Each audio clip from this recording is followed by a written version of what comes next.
primero. Buenos días, presidente. Buenos días a todas y a todos. Nancy Flores, de la revista Contralínea. Presidente, en la revista Contralínea entrevistamos a un exdirectivo del Centro Nacional de Inteligencia, y este exdirectivo pues nos revelaba que hay expedientes del CISEN resguardados por el CNI que revelan que el expresidente Felipe Calderón Hinojosa sí sabía que Genaro García Luna, su secretario de Seguridad Pública, estaba involucrado en el crimen organizado y que era socio del cártel de Sinaloa. Usted en julio de 2021 ordenó que todos los expedientes que resguardara el Centro Nacional de Inteligencia se abrieran. Y entendemos perfectamente que ahora usted nos ha dicho reiteradamente que no se ha metido ninguna denuncia por parte de su gobierno ante la Fiscalía General de la República contra el expresidente, porque no se logró en aquella consulta ciudadana que se juntaran todos los votos requeridos para juzgar a los expresidentes. Eso lo entendemos perfectamente. Sin embargo, presidente, hay algo que se llama el juicio social, que esa parte le corresponde al pueblo de México realizarla, y para que se haga un juicio pues con todos los elementos se necesita también información. Preguntarle si usted consideraría que por fin se abran, pues ya se desclasifiquen todos los archivos del Centro de Investigación y Seguridad Nacional, el CISEN, y que se conozca esta información a la luz pues también de todo lo que se ha conocido en el juicio de Genaro García Luna, y con independencia de que haya pues continúa todavía este proceso para que se le imponga una sanción que pudiera ir de 20 años hasta prisión de por vida al exsecretario de Seguridad Pública. Y esto pues se concatena con lo que usted ayer había dicho como el plan C. Esta parte de que ni un voto al conservadurismo, pues eso también implica que la gente tenga información de lo que significó para el pueblo de México tener gobiernos criminales como el de Felipe Calderón.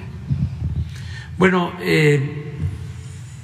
se ha tomado la decisión de abrir todos los archivos, se han entregado al Archivo General de la Nación todos los archivos del antiguo CISEN, de la antigua Policía Federal, y se pueden consultar en el Archivo General de la Nación. También si hay algo en especial, puede hacerse una solicitud y nosotros entregamos todos estos archivos. ¿Se podría revisar si realmente está operando esto? Porque lo que nos decía este exdirectivo, que ni siquiera el 10% de sus expedientes del CISEN se habían entregado al Archivo General de la Nación. Se han entregado ya. Lo que hace falta es la clasificación, que lleva tiempo, son muchos papeles, pero si hay una solicitud específica sobre algo, hay voluntad, hay decisión de entregar todo, de hacer más pública la vida pública, no ocultar absolutamente nada. Yo tengo ya mi expediente de cuando fui opositor, que tenía la Policía Federal y que tenía el CISEN. Ya lo recuperé, lo solicité y me lo entregó el director del Archivo General de la Nación. Entonces, sí hay posibilidad de tener estos informes. También hay que esperar lo que va a resultar del juicio, porque falta que el juez emita una sentencia definitiva en el caso de García Luna, y el abogado de el señor García Luna ha estado expresando que es posible que él declare, García Luna. Y esto sería muy bueno, porque tendría que decir qué vínculos estableció con autoridades de más alto nivel, y también qué relación con agencias y con funcionarios del gobierno de Estados Unidos. Eso sería muy bueno, porque pues no puede haber actuado solo. Desde luego tenía un equipo, ya hay gente cercana a él consignada, pero hay una esfera de actuación que tiene que ver con otras autoridades, por ejemplo, la Fiscalía. En el operativo Rápido y Furioso, en el contrabando de las armas, participaron autoridades de Estados Unidos y autoridades de México. Fue un operativo concertado. Entonces, él participó, y desde luego el fiscal en ese entonces, y habría que saber si se le enteró al presidente sobre este asunto. Entonces, hay que esperar para que concluya el juicio. Hay de plazo hasta el mes de junio. Sin embargo, lo que tú estás solicitando, pues se puede obtener siempre y cuando se presente, ¿no?, la solicitud. No hace falta que se haga en transparencia. Nosotros podríamos entregar esa información si existe, si es real, ¿no? No tenemos por qué ocultar nada.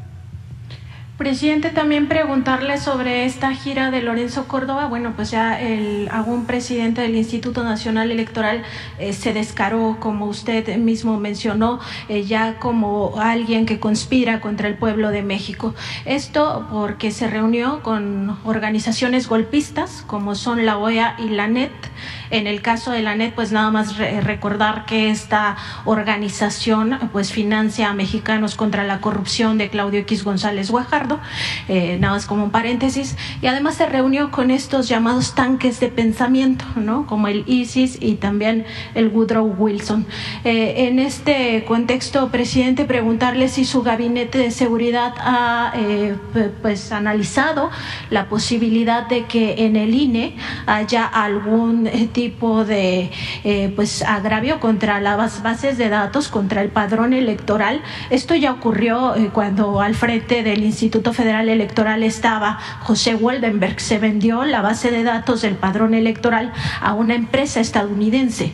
Preguntarle si desde su gabinete de seguridad pues se ha evaluado que esto pudiera ocurrir, que se dañen las bases de datos para después que ellos digan que hubo un sabotaje y que las elecciones de 2024 no serían seguras.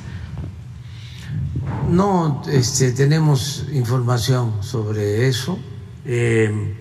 Las discrepancias que tenemos con los consejeros del INE pues ya son públicas, tienen que ver con la falta de transparencia, tienen que ver con el exceso de gastos, el alto costo de las elecciones en México, que son de las más caras del mundo, las elecciones en nuestro país, los sueldos elevadísimos de consejeros y de funcionarios del INE, Eso es básicamente, ¿no? Por eso se quería hacer una reforma constitucional en materia electoral, pero no fue posible. La idea era reducir el número de legisladores, en vez de 500, que quedaran 300 diputados y que fueran electos de manera directa, que no existieran diputados plurinominales, que son 200 por listas, que quedaran 300. Lo mismo en el caso del Senado, reducir el monto del presupuesto en general para todo el sistema electoral, que es del orden de 25,000 millones de pesos. Es muchísimo. Reducir sueldos, evitar duplicidades, porque existe el Instituto Electoral Federal y al mismo tiempo, a imagen y a semejanza de ese instituto, hay 32 en el país. Pensábamos que el Instituto Federal podía ocuparse de organizar las elecciones en todo el país, ahorrar alrededor de 10,000 millones de pesos. Esto también significaba reducir sueldos y otras prebendas, pero no se logró la mayoría en el Congreso. No se necesita solo mayoría simple, sino mayoría calificada, que se llama, que son 2/3 partes de los votos. No se logró porque votó en contra del PRI y el PAN, del bloque conservador, se opusieron. Entonces, por eso se decidió en los márgenes, sin violar la Constitución, hacer una reforma a la ley secundaria, a la ley electoral, sin modificar la Constitución.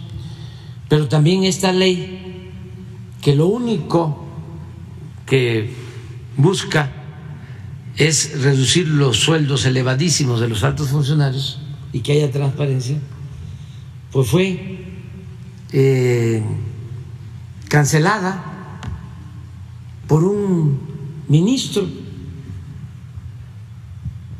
Es interesante porque la aprobaron diputados y senadores, el Poder Legislativo, que es el poder más cercano a la soberanía popular, y de repente un ministro que no es electo por el pueblo, ni siquiera la Suprema Corte, sino un ministro,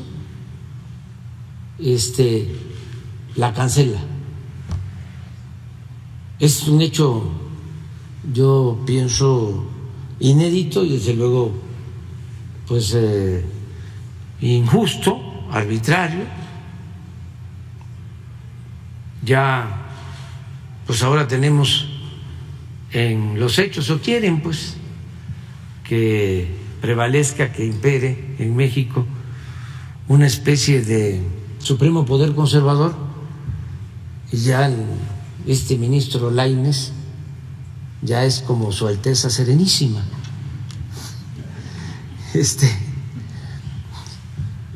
Eso es lo que estamos ahora debatiendo. Nosotros vamos a seguir adelante. Si cancelan en definitiva llamado Plan B, que es una reforma electoral acotada completamente, no la reforma constitucional que hace falta. Si cancelan esta reforma electoral que se conoce como Plan B, pues ya di a conocer ayer que vamos con el Plan C. Ese no va a ser bloqueado, ese no falla, porque es convocar al pueblo a continuar con la transformación. Presidente, sobre esto que dice de Javier Lainez Potice, que el ministro que ha pues ya suspendido temporalmente o quizá ya para siempre este Plan B, pues decir primero que está violando la propia Constitución, porque el artículo 105, fracción 1 de la Constitución Política de los Estados Unidos Mexicanos señala que no puede haber una controversia constitucional en materia electoral, ¿no? Ese por una parte. Y por otra, pues también que esto es uno de los muchos agravios de la Suprema Corte, porque hay que recordar que, por ejemplo, en 1998 la Corte pues estableció esto del anatocismo, que es el interés sobre interés, y estábamos en un contexto en aquel momento México de la crisis de Ernesto Zedillo, que se conoció como el error de diciembre o el efecto tequila, donde pues estaba devaluándose totalmente la moneda, y además se había rescatado por medio del FOBAPROA a estos banqueros y a los digamos a la gente con mayor dinero. Y en este mismo contexto, pues este anatocismo, que es el interés sobre interés, pues metía en muchos aprietos a los deudores del sistema financiero. Muchos de ellos perdieron su patrimonio. Ese es uno de los tantos agravios. Yo considero que el peor agravio al pueblo de México por parte de la Corte, pues es el caso de la guardería ABC, ¿no? Esta injusticia que se prestó la Suprema Corte a avalar este crimen de Estado, como lo llamó el ministro Arturo Saldívar el año pasado. Y en ese mismo contexto preguntarle, presidente, si usted no considera, porque ayer lo decía aquí en la conferencia, que hay que reformar al sistema judicial, pero sobre todo a la Suprema Corte desde la formación educativa. Usted señalaba que pues esto es como muy profundo, ¿no? Y en ese mismo contexto preguntarle si usted no consideraría también que es muy importante que ya se dé independencia al Consejo de la Judicatura Federal, porque ellos son juez y parte a la hora de analizar las corruptelas de los jueces, magistrados y ministros. La ministra presidenta de la Corte, Norma Piña, es también la presidenta del Consejo de la Judicatura Federal, y así pues nunca vamos a tener justicia, y por eso nunca vemos que jueces, magistrados y ministros lleguen a la cárcel cuando todos sabemos hay corrupción, y muy abiertamente en el caso, por ejemplo, que se ha dejado en la calle a los delincuentes de cuello blanco. Entonces preguntarle, presidente, si no considera que como parte de esta reforma pues que se requiere para el sistema judicial, pues también se debiera de procurar esta independencia para el Consejo de la Judicatura. Gracias, presidente. Sí, yo pienso que hay que ir a lo estructural. Lo que sucedió, y todos debemos estar conscientes, es que tardó mucho el modelo llamado neoliberal. Se impuso durante mucho tiempo en el país, 36 años. El porfiriato, que es su antecedente, se impuso por 34 años. Eso tardó el porfiriato y echó raíces, y ni la revolución pudo terminar con prácticas que se crearon durante esos 34 años de la dictadura porfirista. De ahí surgió el tapado, el dedazo, el acarreo, sobre todo la simulación, el decir una cosa y hacer otra, el decir que se respetaba la Constitución, sí, en la forma, pero se violaba en el fondo. Se mantenía una república simulada. Habían 3 poderes, pero el poder de los poderes era el Ejecutivo. Habían elecciones, nada más que de antemano ya se sabía quién iba a ganar, porque Porfirio Díaz enviaba las listas a los estados, a sus hombres fuertes,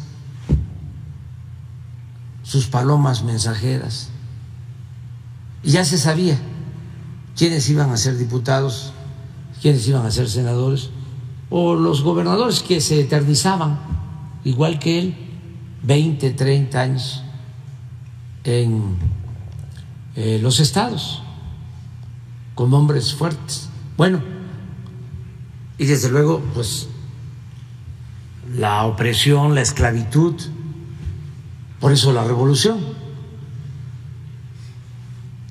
Con la revolución se logra avanzar en lo social, es la primera revolución social del siglo XX,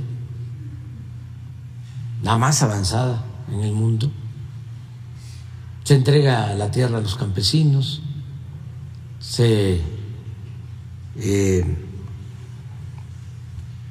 desmontan los latifundios, se recupera el petróleo que había entregado Porfirio Díaz a los extranjeros, se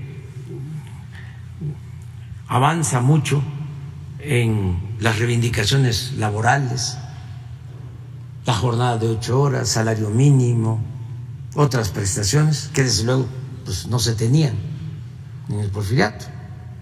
Había esclavitud en el Porfiriato. La esclavitud en México es abolida después de Porfirio Díaz con la Revolución, 1914, hace relativamente poco, hace 100 años. Entonces, se avanza mucho, pero no en lo político. Lo que decía don Daniel Cosío Villegas, ese gran historiador, deja de dominar doña Porfiria, don Porfirio, ¿sí? Y se queda doña Porfiria, porque no hay democracia después de la revolución. Siguen las mismas prácticas. Es hasta hace poco que empieza a haber democracia en México. Por siglos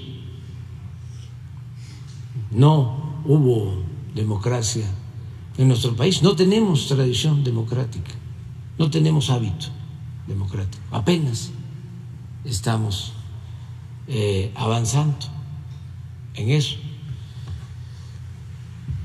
Cuando se establece la política neoliberal, pues lo que sucede es que se profundiza el autoritarismo y se hace evidente de que el dominio público no está en manos de un gobierno democrático, sino lo que existe en realidad es una oligarquía con fachada de democracia. Es lo que predomina, ¿no? Pero son 36 años. No estamos hablando de 1983 hasta 2018. El porfiriato fueron 34. Este predominio del neoliberalismo o neoporfirismo, porque fue como una calca de aquello, pues caló profundo y tuvo que ver con todos los ámbitos de la vida pública. tuvo que ver con la educación, con la formación de los profesionales. En el caso de la abogacía, desapareció el derecho público y todo fue orientado al derecho privado. Entonces desapareció el derecho laboral, el derecho agrario, el derecho social, incluso lo constitucional. Y el predominio pues fue lo mercantil, lo penal, todo lo relacionado con los intereses individuales. Entonces, el problema de fondo es que los abogados que se tienen hoy, con esas modificaciones que se hicieron a los planes de estudio, pues no están preparados ni tienen una mística para defender al pueblo, sino se prepararon para defender intereses personales o de grupos o de empresas o de corporaciones. Entonces, si nos dicen de la Suprema Corte surge otro Alteza Serenísima y declara, resuelve de que ahora los 1.500, 2.000 jueces van a ser nombrados por el presidente de la República. Nada más que el presidente tiene que procurar que cumplan 3 requisitos: que sean buenos profesionales, que sean honestos y que sean cercanos a la gente. El presidente diría: ¿y de dónde los voy a sacar? ¿O cómo le voy a hacer? Por eso es un problema estructural que hay que atenderlo. Bueno, se llegó al colmo de que la Universidad Nacional Autónoma de México, la UNAM, nuestra alma mater, su Instituto de Investigaciones Jurídicas de la UNAM ha estado dirigido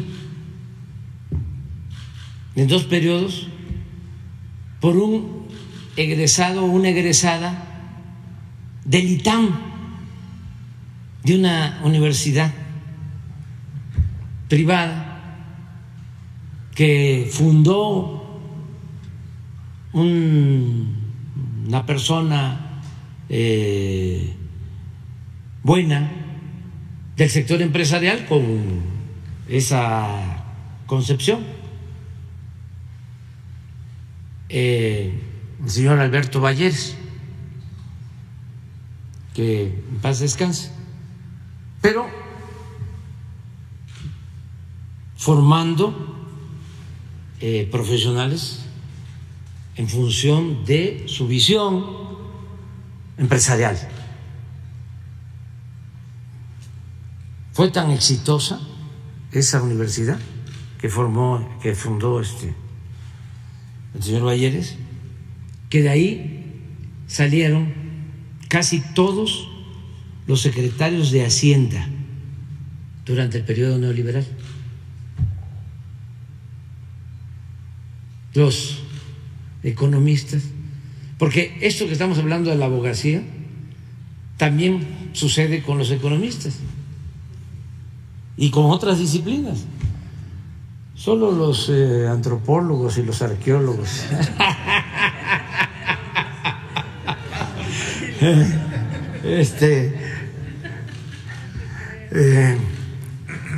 se salvan de eso, pero por lo general, entonces, sí es un problema estructural, ¿sí? Entonces hay que cambiar los planes de estudio, ¿sí? Hay que regresar a lo público, hay que poner en el centro el interés general, no en lo individual, y también pues hay que democratizar las instituciones, no descartar la posibilidad que jueces sean electos, magistrados, ministros. En una época eran electos, pero también ¿a quién se va a elegir? Por eso hablo de la necesidad de ir al fondo, a la formación. Pero bueno, otro paso es el que haya una elección, porque pues el pueblo se equivoca menos que la imposición de una persona o de un grupo o de un partido. Va uno más a la segura con la democracia. Y lo otro, pues es que toda esta reforma tiene que impulsarse al interior del Poder Judicial. No tiene por qué meterse el Poder Ejecutivo, porque son poderes autónomos, son poderes independientes. Ellos tienen que estar ya tratando este asunto, no caer en la autocomplacencia, que porque el dueño del Financiero, del periódico El Financiero, les hace una encuesta cuchareada en donde el pueblo de México dice que está muy bien el Poder Judicial, que tienen 62 o 65% de aceptación los ministros. Si caen en esa autocomplacencia, si no rectifican, pues entonces va a seguir la crisis en ese poder. Ellos tienen que tomar la iniciativa. Es lo mismo a lo que te refieres con lo de el Consejo de la Judicatura, que dentro del Poder Judicial es el órgano para vigilar el buen comportamiento, el recto proceder de jueces, magistrados, ministros. Para eso es ese órgano, el Consejo de la Judicatura. Pero no hacen nada. Y están miembros que nosotros propusimos al Senado. Y quién sabe qué pasa ahí, los embrujan, porque no hablan, no dicen nada.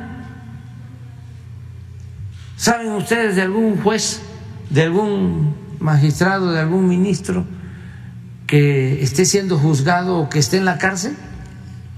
Ninguno. Es como el castillo de la pureza, o sea, ahí no pasa nada. Entonces, sí, también tiene que activarse el Consejo de la Judicatura. ¿Cómo es posible? No solo esto del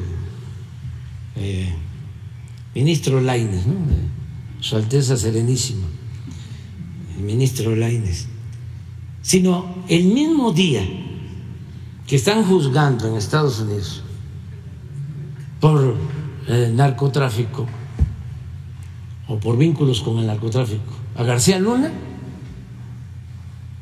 aquí el Poder Judicial decide descongelar las cuentas de su esposa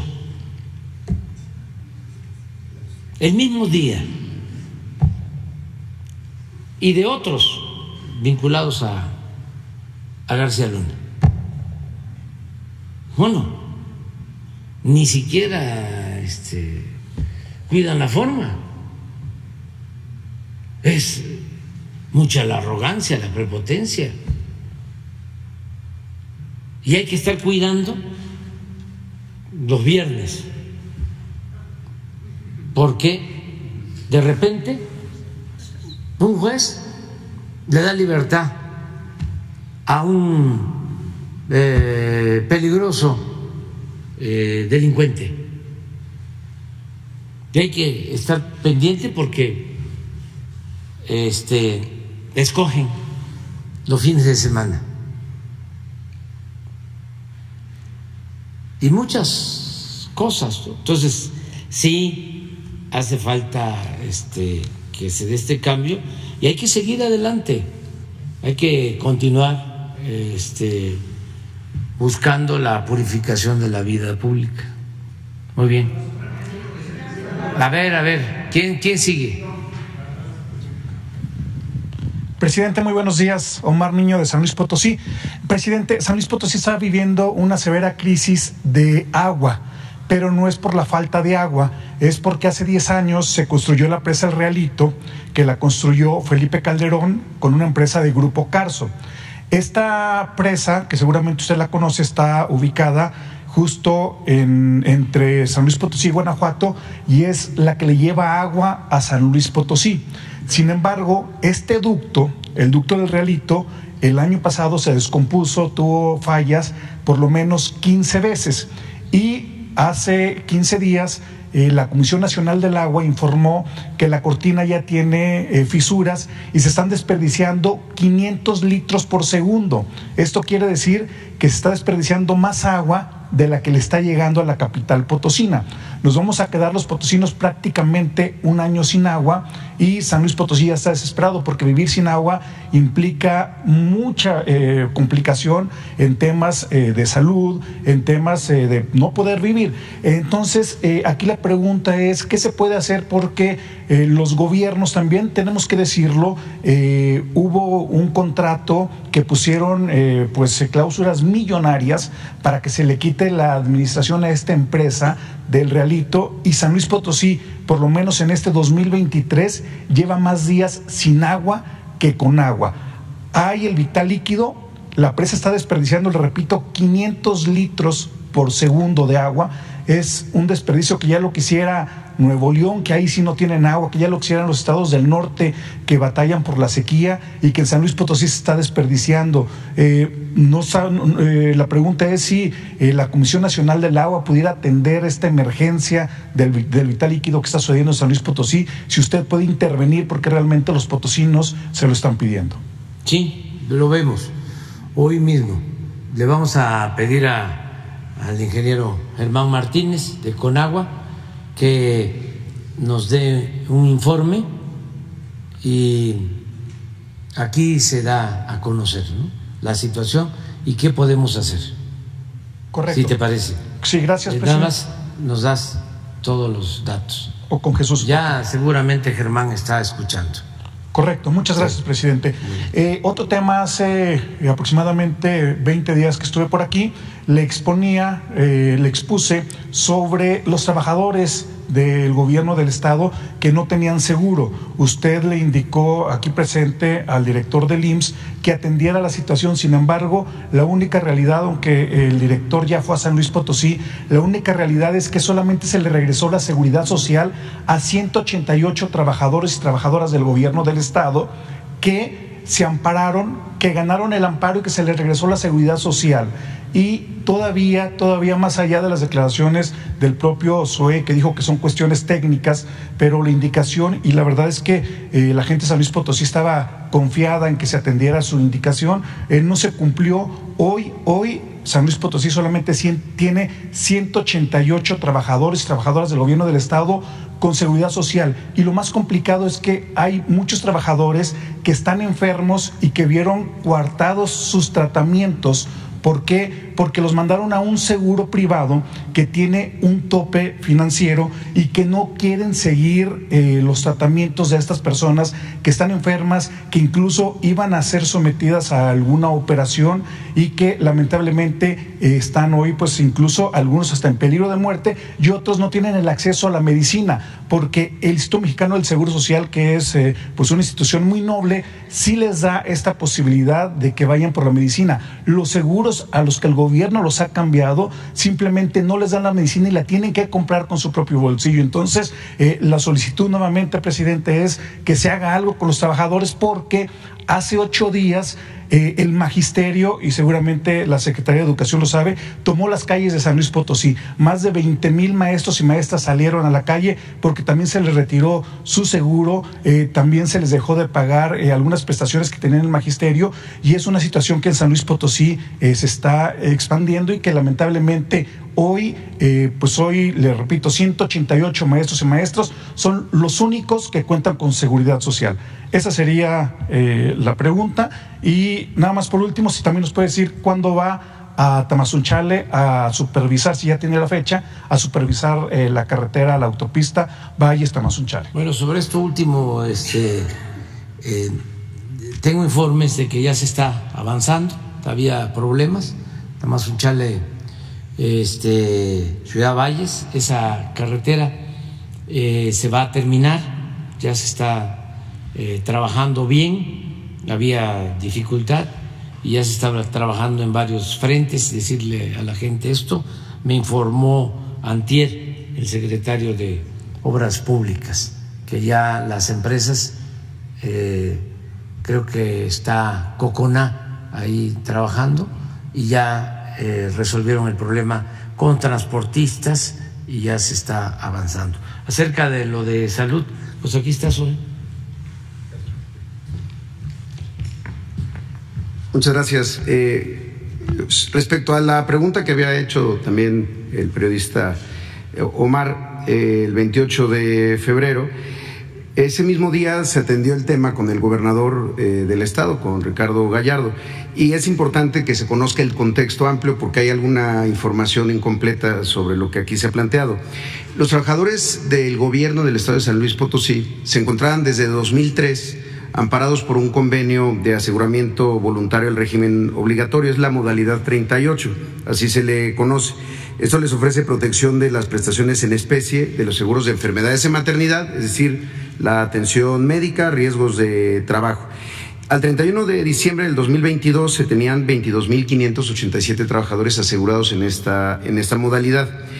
En enero recibimos nosotros una solicitud de baja de 7,254 trabajadores del universo grande de más de 20,000. Eso fue el 31 de enero. ¿Por qué ocurrió esto? El gobernador Gallardo manifestaba que había observaciones de la Auditoría Superior de la Federación. Una de las cosas que observa la auditoría es cuando hay duplicidades y alguien está gastando el doble por un mismo servicio, y es lo que estaba ocurriendo, a decir del gobernador, en este grupo de trabajadores que estaban asegurados simultáneamente en el Seguro Social y al mismo tiempo en un seguro de gastos médicos, el Hospital Puerta de Hierro. Entonces tenían doble aseguramiento. Cuando en ese sentido se les ofreció mantener una u otra modalidad de aseguramiento, y la mayoría optó por el seguro privado. Por eso muchos se quedaron en el seguro privado. 198 trabajadores fueron quienes se ampararon para continuar la atención, porque decían, a nosotros no nos conviene estar en el seguro privado porque tenemos una serie de tratamientos y queremos continuar en el IMSS. A la hora de que el juez les da la suspensión, se mantienen en el IMSS y todo el resto se seguiría manteniendo en el Seguro Social. Pero es parte de una duplicidad que ocurría mucho en los gobiernos de los estados, que a veces por negociaciones sindicales se exigía un seguro privado, se les otorgaba el seguro privado cuando mantenían una modalidad de aseguramiento en el IMSS. La verdad que creemos que esta forma de ir saneando las finanzas y optar por uno u otro, obviamente nosotros vamos a pedir o somos favorables a que sea en el Seguro Social, pero al final de cuentas es en este caso el empleador, el de gobierno del estado, quien lo determina. nosotros con esto, y cuando estuvimos allá lo manifestamos, lo expresamos, tuvimos una conferencia de prensa incluso afuera del hospital justo para hablar de este tema, y ahí se abordó desde entonces y se informó sobre cómo quedaría. Y entonces lo importante es que las personas mantengan la continuidad de la atención, pero se evite ya la duplicidad de parte del gobierno a la hora de pagar un seguro privado cuando se tiene el seguro social. Es que muchos trabajadoras del gobierno del Estado no saben, no firmaron el amparo y ellos quieren seguir con el IMSS porque lo han manifestado y me han hecho la petición para que se le haga al presidente de la República. Claro. Y hoy están por orden del gobierno en este seguro que tienen un tope y que no pueden acceder a la salud ni a la seguridad. Justo lo que nos ha planteado el gobernador es que por la suspensión de un juez para mantener el aseguramiento en el IMSS, entonces el resto tendrá que asegurarse en el Seguro Social, y lo que ya se dejaría de pagar por parte del gobierno del Estado es el seguro del hospital privado Puerta de Hierro, que ahí es donde estaba, pues seguramente mucho también del interés de mantener un doble aseguramiento. También en el entendido, como se acaba de mencionar, ningún seguro privado tiene la cobertura amplia que tiene el Seguro Social, ningún seguro privado de un hospital otorga prestaciones económicas como riesgos de trabajo, incapacidades, como es el caso de la modalidad 38, es decir, son aseguramientos de salud de cobertura limitada. Entonces, pues nosotros estamos muy contentos de que si con esta resolución del juez de 198 aplique para la totalidad y se deje de pagar el seguro privado, porque sí había gente que se amparó para mantener el seguro privado. Entonces, que de hecho son la mayoría, pero ojalá pues se llegue a una conciliación para que todos se queden en el Seguro Social. Gracias. Adelante, la compañera.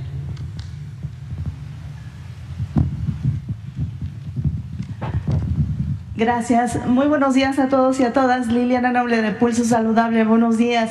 Señor presidente, el organismo conocido como la Organización para la Cooperación y el Desarrollo Económico dice que desafortunadamente México ocupa el primer lugar en bullying. Existen alrededor de 18 millones de niñas y niños adolescentes de primaria y secundaria que sufren de estas conductas.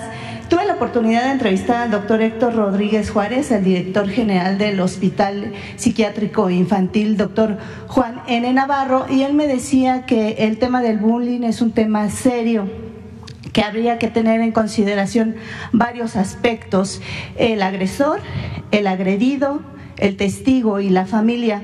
Me detendría un poco en el tema de la familia fundamental, que usted lo recalca mucho con el tema de las drogas. Él habla de que la familia pudiera ser copartícipe de este tipo de conductas. Es muy importante tener en consideración que un mensaje agresivo de texto amenazante, una forma de ponerle un apodo, un timo a una persona, una forma de agresión verbal o física, o una señalización por su aspecto físico, todos ellos forman parte de diversas formas de bullying. Yo quisiera conocer si en su gobierno van a hacer algún tipo de estrategia a través de la Secretaría de Salud y por supuesto de la Secretaría de Educación en conjunto, para poder concientizar al mismo tiempo de la campaña de drogas a las niñas, a los niños y sobre todo a las familias en este tipo de tema. Esa sería mi primera pregunta. Gracias. Pues yo pienso que el doctor Hugo podría responder. Lo que yo sostengo es de que debemos fortalecer el núcleo familiar. Reitero, la familia es la institución más importante de seguridad social y tenemos que mantener integrada la familia y mantener valores y seguir dando atención a los hijos. Los abuelos ayudan mucho en la costumbre, las tradiciones de la familia mexicana.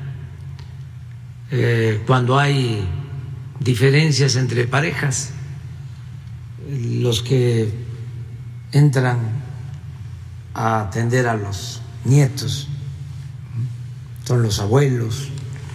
Entonces, todo eso lo tenemos que fortalecer, valorarlo.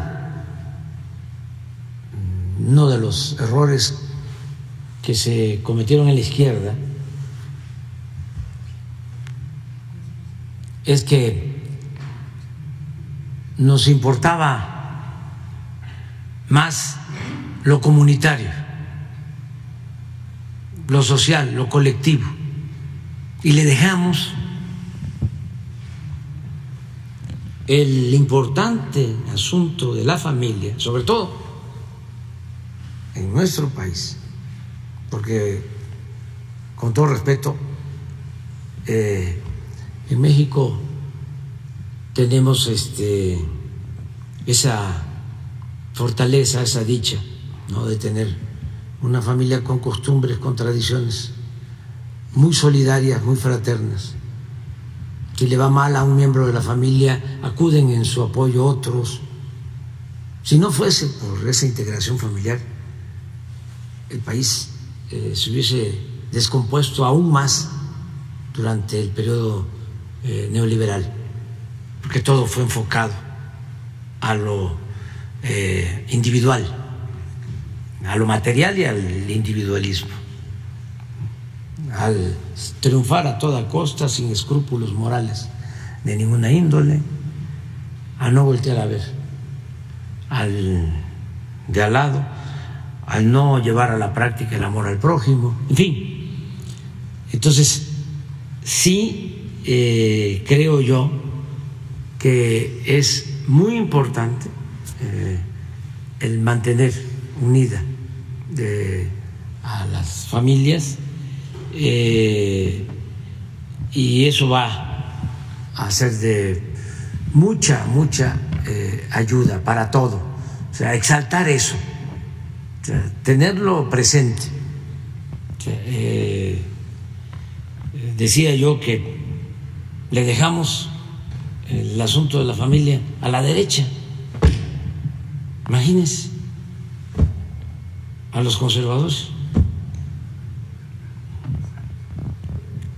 cuando es el primer eslabón, es el núcleo básico. ¿Por qué enfrentamos la pandemia en México? Porque nos ayudaron las familias a cuidar a los adultos mayores. Con todo respeto, México es de los países con menos asilos de ancianos en el mundo.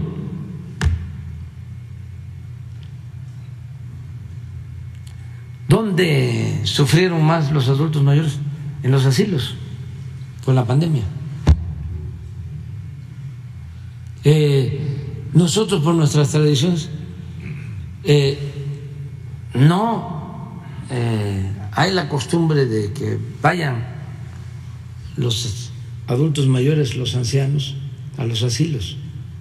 No estoy diciendo pues que no se deba de hacer, pero no es parte pues de nuestras costumbres. Es como lo de los jóvenes. O sea, en Estados Unidos lo hemos dicho, ¿no? O sea, y respetamos sus costumbres, pero apenas van creciendo los hijos en la adolescencia y ya ahuequen el ala, vámonos. Y hace poco comentaba yo aquí de un juicio de unos padres, y el que escribía el artículo lo veía como algo normal, de una mamá, un papá que van a un juez a denunciar a su hijo porque ya tiene 30 años y no se quiere salir de la casa. Y el juez les da la razón y vámonos para afuera. Y se ve normal. Pero bueno, en nuestro país está difícil que eso suceda, que un padre se atreva a hacer eso. Por eso hasta abusan, ¿no?, nuestros hijos, ¿no? No se quieren ir nunca.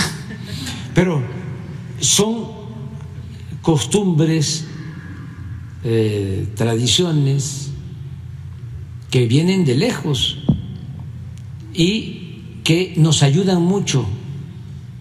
Si no fuese por eso, la crisis en México, la crisis de pérdida de valores, nos hubiese llevado a mantener una decadencia, un proceso de degradación progresivo. Por eso la transformación que estamos llevando a cabo tiene que recuperar eso, los valores. Y ya sobre el bullying y en particular, pues yo creo que el doctor podría explicar.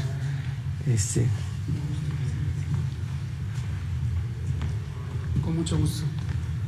Gracias, presidente. Gracias, Liliana Noble de Pulso Saludable, por abordar este tema. Complementando lo que dice el presidente, que es importantísimo sobre la función que tiene la familia en la estructuración de la comunidad, es decir, a partir del núcleo familiar, el establecer lazos afectivos, lazos de referencia, redes de apoyo, y que es característico de la sociedad mexicana y de una buena parte de América Latina y el Caribe, distintivo de otras regiones del mundo. Efectivamente, este fenómeno de bullying, bueno, primero quisiera, en todo mundo en la audiencia, en el pueblo mexicano, tiene esta palabra incorporada. Bullying es un término que viene del inglés, de la palabra bull, que quiere decir toro. Entonces, el bullying es un fenómeno que es como si un toro pasara por encima de otras personas. Es un fenómeno de acoso, de abuso, de manada violenta que va ejerciendo violencia verbal, emocional, física, moral sobre otras personas. Esta palabra se ha hecho popular en los últimos 15 o 20 años como un fenómeno que se ve en el comportamiento de la juventud en varios lugares del mundo, no es exclusivo desde luego de México. Ahora, respecto a la violencia, esta violencia que se ejerce por múltiples vías, es importante considerar que las personas, los seres humanos, igual que otras especies animales, una buena parte del aprendizaje es por imitación. Esto es lo que se llama aprendizaje vicario, que es por observación, por imitación. Desde que somos muy pequeños, aprendemos por imitación. El propio lenguaje, las formas de movernos, las formas de relacionarnos, lo aprendemos por observación, no porque alguien nos lo instruya verbalmente o nos lo diga, o porque lo incorporemos racionalmente. Esta forma de aprendizaje no se pierde a lo largo de la vida y por eso existe esta forma de aprendizaje vicario que la llevamos a lo largo de nuestras vidas. En la juventud hay un periodo especialmente importante, sobre todo en la adolescencia, entre los 13 a los 17 años, en donde vamos modelando nuestro comportamiento en la sociedad, nuestro papel social. Y eso incluye las relaciones de poder que ejercemos respecto a otras personas. Si podemos estar en una situación de convivencia horizontal, armónica, posiblemente sería una situación más favorecedora de estas congregaciones familiares, comunitarias y sociales. Pero en la sociedad estos roles de poder, estos papeles de poder van posicionando quién domina a la manada o quién es dominado por la manada en sentido literal. En la humanidad también tenemos comportamientos de manada, igual que lo tienen otras especies de animales no racionales. Y en este comportamiento es donde se sitúa el fenómeno de bullying, el fenómeno de acoso. Y es también muy importante tener en cuenta algo que aquí se ha dicho, el presidente lo ha dicho reiteradamente, que es cómo la violencia surge de la desigualdad social. La desigualdad social, la injusta distribución de la riqueza y de las oportunidades, va generando la exclusión de muchos y el privilegio de pocos. y esto se reproduce en la sociedad también como una forma de violencia internalizada que va derivando en comportamientos de violencia indirecta. También la mente humana tiene un comportamiento que se llama agresión diferida. Cuando recibimos agresión de alguien, la diferimos a alguien más, la traspasamos a alguien más. No necesariamente ejercemos una violencia defensiva hacia quien nos agrede. O cuando vemos violencia, ejercer violencia hacia otra persona, podemos incorporar también como parte de nuestra reacción de adaptación esa práctica de violencia. Entonces se junta el aprendizaje vicario con este fenómeno de agresión diferida. Y eso se va internalizando, se va teniendo en el subconsciente y podemos ejercer esa violencia hacia otras personas. Entonces, en suma, injusticia, desigualdad social, una distribución injusta de la riqueza que perpetúa la violencia, hace que se presente violencia, violencia de género, violencia familiar, violencia de grupo, y en comunidades, como pueden ser las comunidades escolares, se replica esta violencia y este fenómeno de acoso colectivo de manera muy temprana, particularmente en donde existe una deprivación, una marginación social desde hace mucho. Y termino diciendo, claro que estamos haciendo y estamos haciendo mucho. Lo que pasa es que el problema es profundo porque está arraigado justamente en este fenómeno social y económico. Y lo que estamos haciendo generalmente lo tratamos de agrupar en la Estrategia Nacional de Prevención de Adicciones, Juntos por la Paz, que presentamos aquí en esta tribuna el 5 de julio de 2019. Esta estrategia, para que todo el mundo lo recuerde, es una estrategia de generación de nuevas redes sociales a partir de la reconstrucción del tejido social, a partir de la inclusión. Por eso la estrategia, aunque tiene un enfoque particular hacia la prevención de adicciones, se llama Juntos por la Paz, porque la manera de construir paz es construyendo tejido social, convivencia social. Y hay 2 o 3 grandes elementos en ello. Primero, participan prácticamente todas las oficinas de la Administración Pública Federal, todos los sectores. Aquí están 2 secretarias aliadas fundamentales, precisamente la secretaria de Cultura, Alejandra Frausto, la secretaria de Educación Pública, Leticia Ramírez. Porque en los espacios educativos y también con múltiples actividades de construcción de la cultura, orquestas juveniles, cine, teatro, acrobacia, estamos ayudando a construir el tejido social. El Instituto Mexicano de la Juventud tiene un papel también crucial. La Secretaría de Desarrollo Urbano Territorial también tiene un papel crucial, porque el segundo componente es, además de construir el tejido social o reconstruirlo, tener una nueva significación del espacio público. También destacaba el presidente hace rato la importancia de lo público. Todo esto que se fue privatizando llevó a exclusión, sobre todo exclusión de las grandes minorías desposeídas. Los espacios públicos para hacer ejercicio, para transportarse, para salir a la calle, los parques públicos han sido devastados porque durante el periodo neoliberal se perdió interés en lo público y es importantísimo reconstruir ese espacio público. Y finalmente, esta nueva estrategia que ha presentado la secretaria Leticia Ramírez de Educación Pública nos va a servir también de vehículo para incorporar tempranamente en la comunidad escolar, particularmente en educación media y media superior, esta convivencia armónica y esta nueva replanteamiento en donde la violencia no sea normalizada. Y por último, y es importantísimo por el papel que juega la comunicación social, precisamente Jesús Ramírez, aquí presente, ha sido pieza clave para que este mensaje sea llevado en forma masiva a la población, no solo con los clubes de la paz, que son puntos de reunión, puntos de encuentro en municipios, en comunidades, en pueblos, sino también en forma masiva a través de los medios de comunicación. Muchas gracias.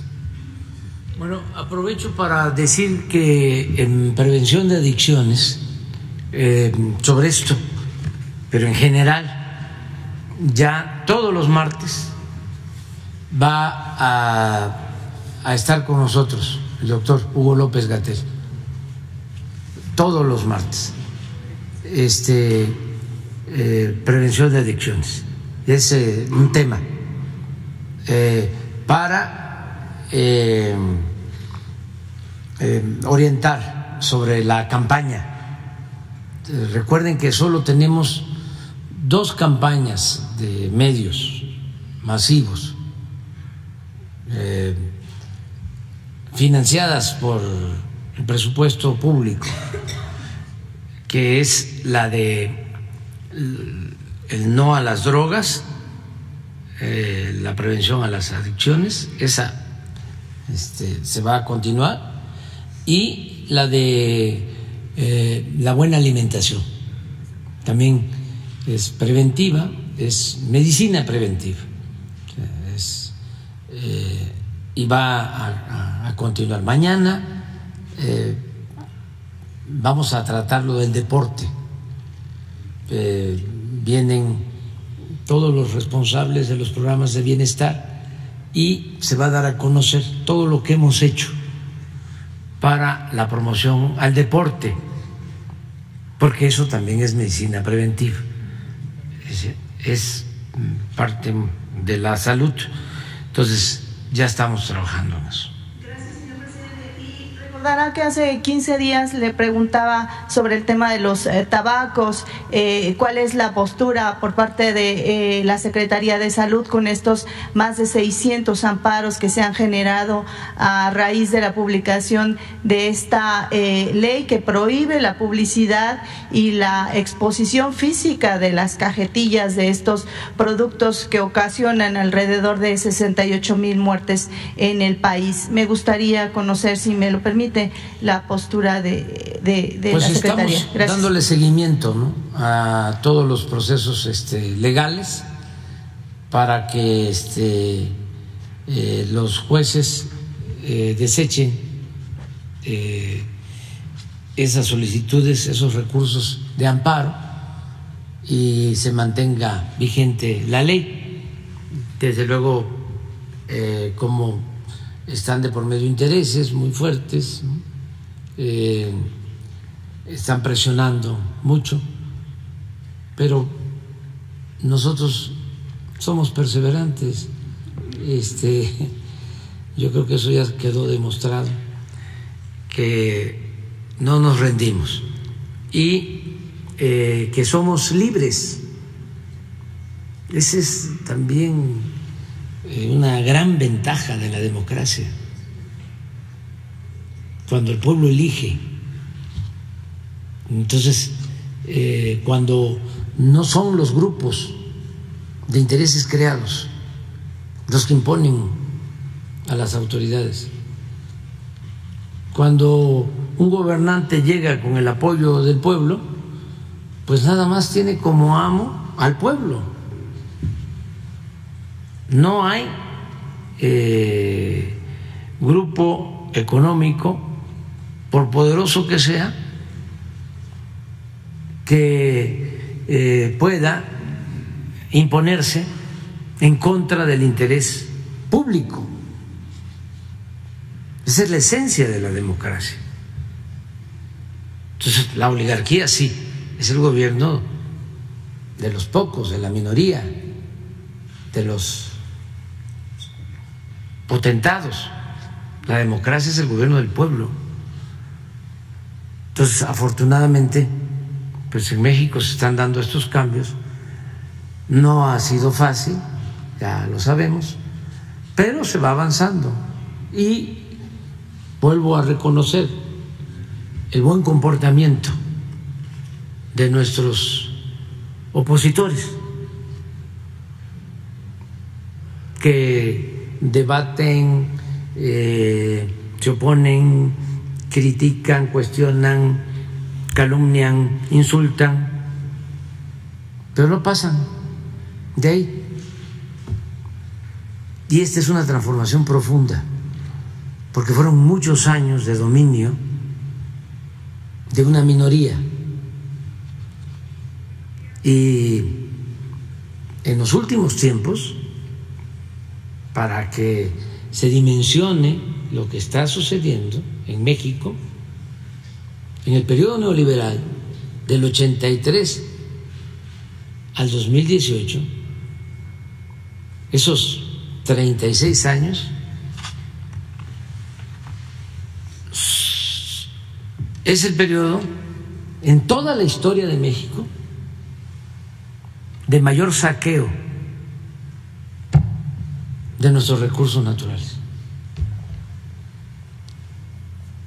No tiene nada que ver, no se compara lo que fueron los 3 siglos de dominación colonial. Y se llevaron oro y se llevaron plata, pero lo que se extrajo de oro y plata en estos 36 años fue muchísimo mayor. No tiene comparación, no hay comparación. Deben de ser como unos 100 veces más lo que extrayeron en 36 años, lo que se extrajo de oro y plata, con todo lo que se llevaron en 3 siglos, 300 años de dominación colonial. O sea, el periodo neoliberal es el periodo de mayor saqueo. Y fíjense que es también el periodo de mayor desigualdad económica y social en México. Entonces, se va avanzando mucho, o sea, porque no fue poca cosa lo que ha significado esta transformación y que se haga de manera pacífica. Gracias, señor presidente. Y finalmente, en el tema de la campaña que nos acaban de presentar, me gustaría conocer a cuántos alumnos van a impactar, si tienen esta cifra, cuánto tiempo va a durar esta campaña. Creo que alcancé a entender que va a ser permanente, y también me gustaría saber si van a hacer algún tipo de relación en este tema de la educación, en el tema de las drogas, con otras naciones en conjunto, porque los mexicanos no solamente están en el país. Gracias. Sí, hay una lámina, ¿no?, que se presentó. En secundaria son 6.210.000 alumnos en 41.522 escuelas, y son 412.559 maestros y maestras. Y en prepa o educación media superior, 5.379.859 estudiantes, 21.266 escuelas y 420.463 docentes. Estaríamos hablando, en el caso de estudiantes, como de 11,5 millones de estudiantes.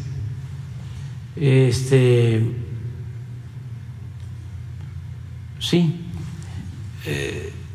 y de nuevo, ¿no?, el pedirle a los maestros, se han portado muy bien, maestras, maestros, muy bien, muy solidarios, y nos han recomendado, lo comentaba Leti ayer que nos reunimos, de que las maestras, los maestros dicen, bueno, sí, nosotros vamos a participar. Voluntariamente nosotros participamos. Pero nos hacían la recomendación, ayúdennos a convocar a los padres de familia, a que se adhieran los padres de familia, que nos ayuden los padres de familia. Entonces es de madres, padres y de maestros, directivos de las escuelas públicas y privadas, todos los que quieran ayudarnos Es muy importante ventilar estos casos. Tuvimos el problema de los vapeadores. Fíjense la importancia de las mañaneras y lo complicado que son ciertas cosas.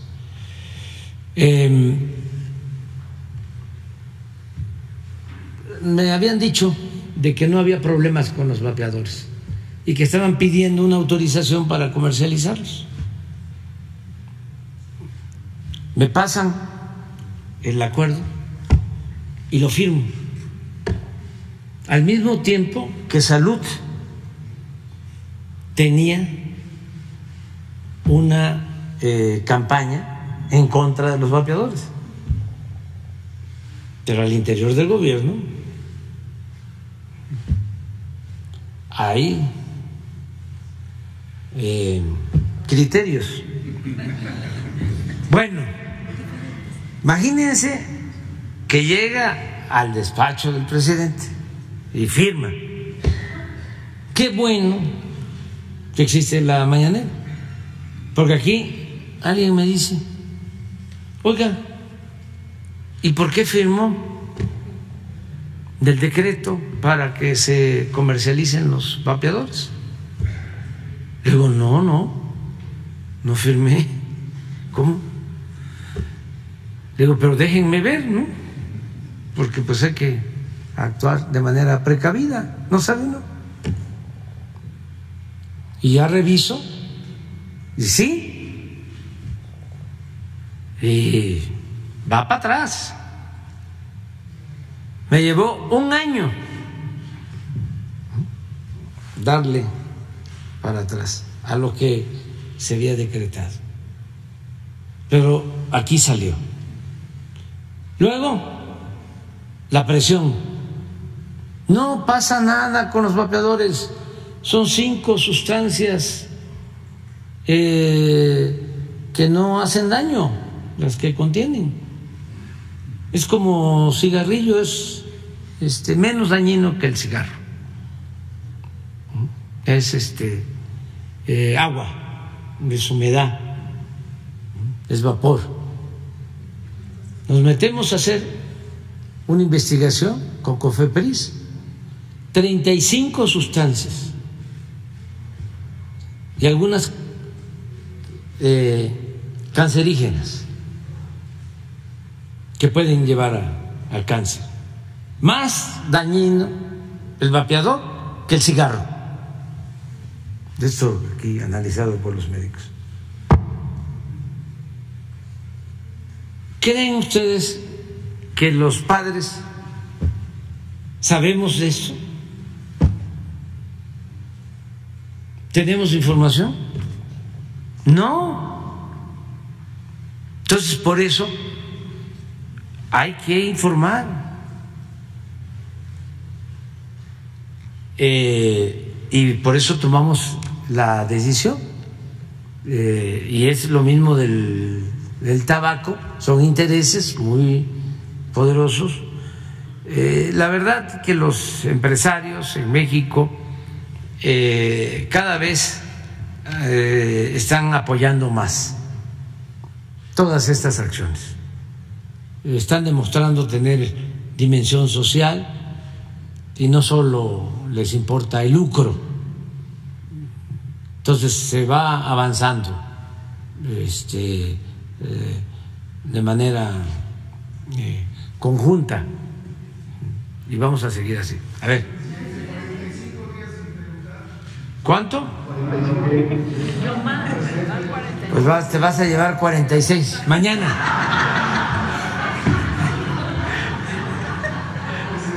46 mañana. Presidente y funcionario, buenos días. Ramón Flores del Centinela Informa and the Humanoid.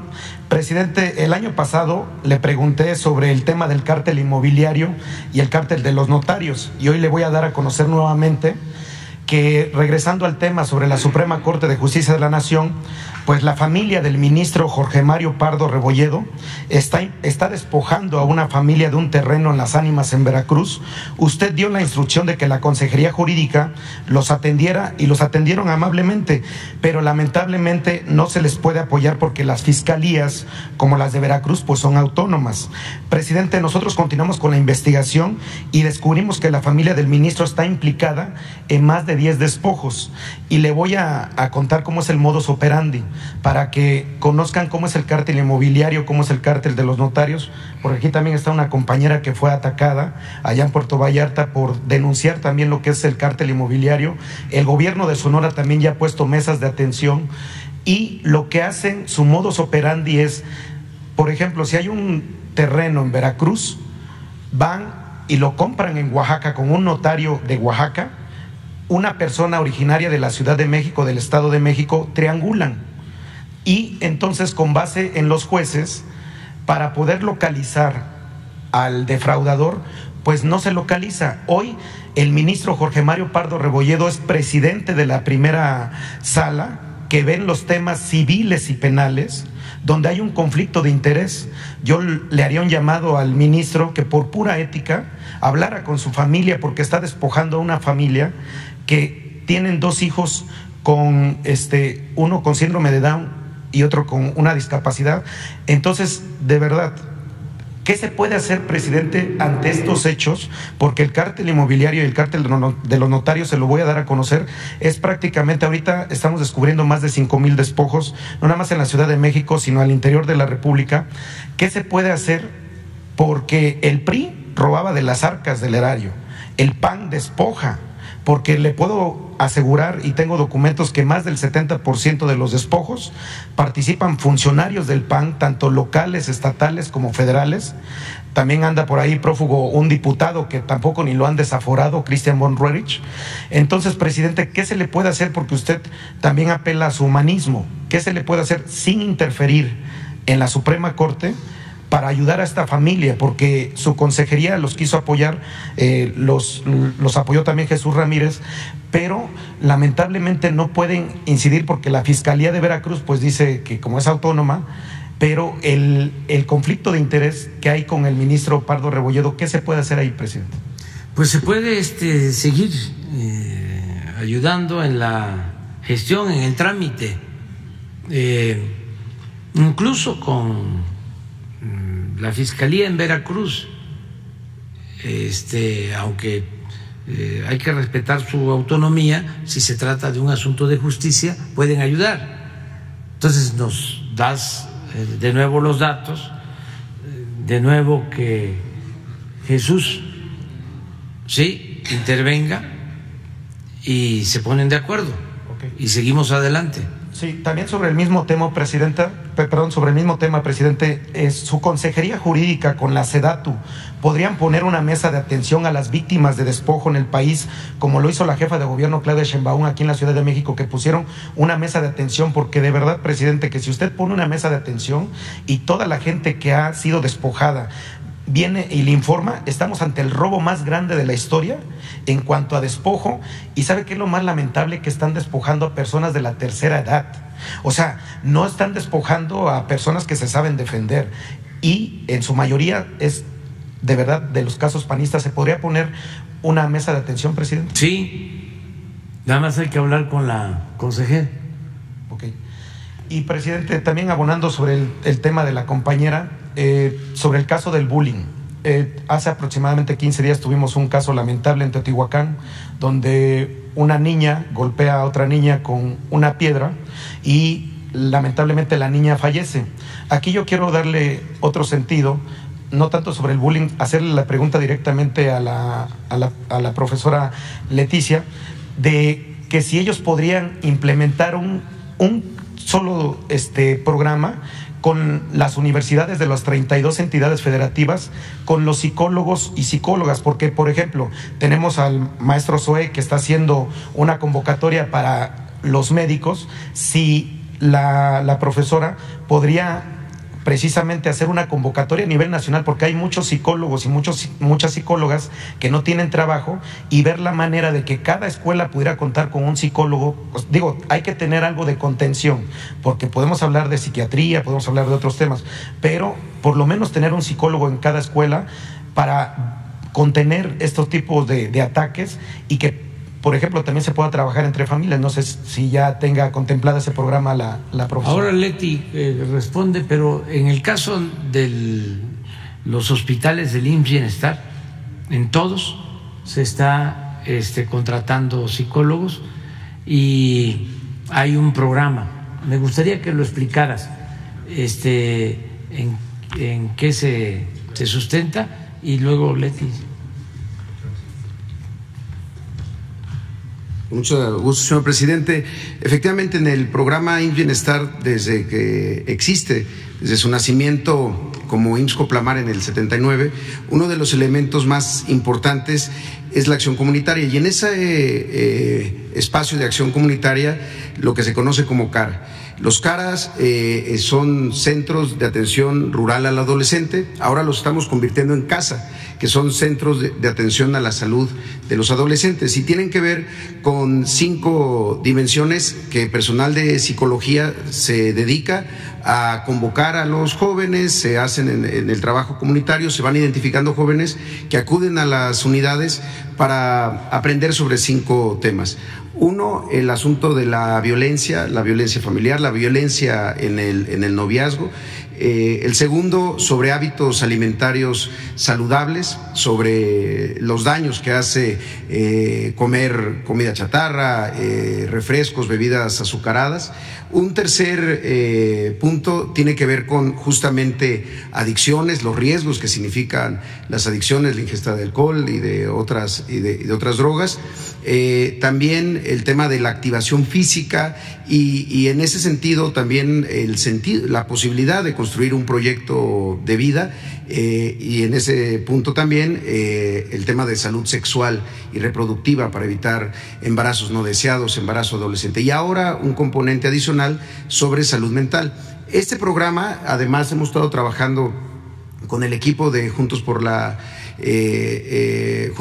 Paz, para que se incorporen todos estos contenidos a esos programas, pero que además bajan a las unidades médicas rurales, a los centros de salud de primer nivel, y se replican por parte del personal de enfermería, que hace lo mismo, es capacitado por personal de psicología, y las enfermeras que atienden en el primer nivel de atención también tienen un espacio en las pequeñas clínicas, unidades médicas rurales, que son de un consultorio y uno de enfermería. Ahí también se llevan a cabo estas charlas, sobre todo para que los jóvenes sean quienes reproduzcan estos mensajes entre sus pares, quienes salgan también a hablar de esto, y se vaya construyendo una red en cada hospital y también en el primer nivel de atención. Ahora que vamos a los nuevos hospitales que antes eran de salud y los incorporamos al IMSS Bienestar, una de las primeras acciones es eso: identificar un espacio que a veces eran la oficina de un director o un área que no estuviera siendo útil, para establecer ahí los contenidos y el programa CARA, ahora CASA, y lo queremos hacer también en el primer nivel de atención, que es el que está más distribuido por todo el país. Secretaria, nada más me refería yo precisamente a que si usted ya tendría en mente algún programa, usted en conjunto con las universidades, para que todos los psicólogos o psicólogas que vayan egresando se les pueda ofrecer un empleo en las secundarias y en las primarias, para precisamente tener un programa de contención, porque es muy bueno el programa que ustedes tienen sobre la drogadicción, sobre la prevención, pero si ustedes ya están pensando, porque sí se necesita un psicólogo tanto en la primaria como en la secundaria, para precisamente contenerlos, ¿no? O sea, poder contener al jovencito que a lo mejor tiene violencia intrafamiliar o tiene alguna otra inquietud. ¿Usted ya tiene pensado ese programa? Muchas gracias por la pregunta. De que el sistema educativo nacional tiene una influencia verdaderamente grande. Entonces estamos hablando desde educación inicial y educación preescolar, primaria, secundaria, media, superior y superior. Entonces la forma de estar atendiendo tiene que ser la parte preventiva en el caso de la Secretaría de Educación Pública y la vinculación que tengamos con todo el sector salud para ya el tratamiento como corresponde. Nosotros lo que estamos fortaleciendo es la relación, primero y permítanme que lo repita, pero es fortalecimiento de los valores. La importancia de que las alumnas, los alumnos estén en las escuelas y que todas las maestras y los maestros, como lo hacen todos los días, estén fortaleciendo el respeto entre pares, el respeto hacia las autoridades y los alumnos, la forma en cómo escuchamos al otro, cómo formamos nuestros planes de trabajo, cómo hacemos nuestros reglamentos internos, cómo jugamos, cómo escuchamos al otro cuando tiene que participar, cómo respetamos lo que hicieron. Estamos en una campaña permanente de cuidar los valores que nos permiten una sana convivencia. A la hora que sucede algún hecho de violencia, nosotros lo que hacemos es intervenir inmediatamente cuando alcanzamos a ver el hecho previo o cuando sucede, y buscamos a las autoridades de la Secretaría de Educación en cada una de las escuelas o luego los supervisores, y hacemos contacto directamente y de manera inmediata con las autoridades de salud o, en su caso, con las autoridades de justicia. Entonces tenemos que buscar la forma de trabajar de esa manera.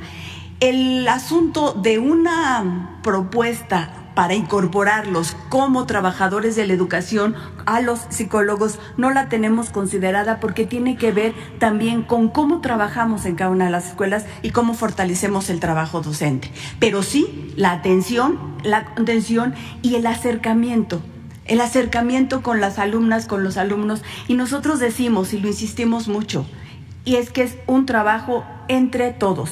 Es de las autoridades, de los maestros, de las maestras, de los mismos alumnos, de los padres y madres de familia, de las familias en su conjunto, de los otros actores, los medios de comunicación. Todos tenemos que estar permanentemente dando ninguna regularización, ninguna normalización a cualquier acto de violencia.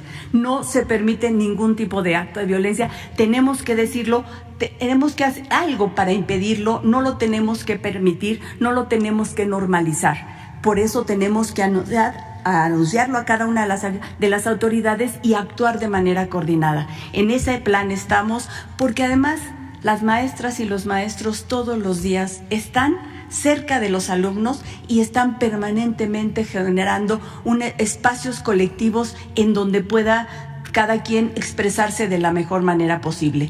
Todos estamos en contra de cualquier tipo de violencia. Gracias.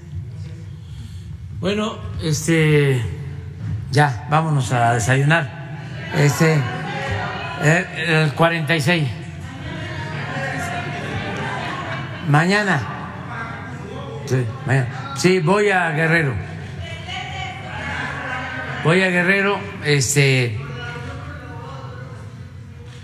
Fue muy buena la reunión con el abogado del presidente Pedro Castillo. Él está defendiendo bien el caso. Me explicaba de que no hay fundamento legal para lo que hicieron, es decir, actuaron al margen y por encima de la legalidad. No podían destituirlo y menos mantenerlo como está sucediendo en la cárcel. Es una gran injusticia. El abogado tiene todos los fundamentos para demostrar que el Congreso de Perú se extralimitó y cometió una injusticia. Fue un golpe a la legalidad y a la democracia. Entonces, él está haciendo su trabajo para defender legalmente al presidente y nosotros estamos también apoyando, porque en el fondo Pedro Castillo es víctima del clasismo y del racismo que lamentablemente, tristemente, impera en el Perú. No generalizo, es un pueblo bueno, es un pueblo hermano, pero hay un grupo dominante que son los que se creen los dueños del Perú, con el apoyo del extranjero y también para saquear los recursos naturales del Perú a sus anchas, y les estorbaba Pedro Castillo. Es lo económico y es también el racismo. Como un serrano, un maestro, un indígena va a gobernar, aunque así lo haya decidido el pueblo en elecciones libres, democráticas. No les importó. Desde que llegó a la presidencia empezaron a hostigarlo y a quererlo destituir, hasta que por fin lo lograron. Y es muy lamentable el silencio cómplice de los gobiernos democráticos y libres y de los medios de comunicación que gritan como pregoneros cuando se trata de acusar a un gobierno popular, democrático, y callan como momias cuando está de por medio el interés de los grupos económicos y de los grupos políticos. Todo esto tiene que ir cambiando.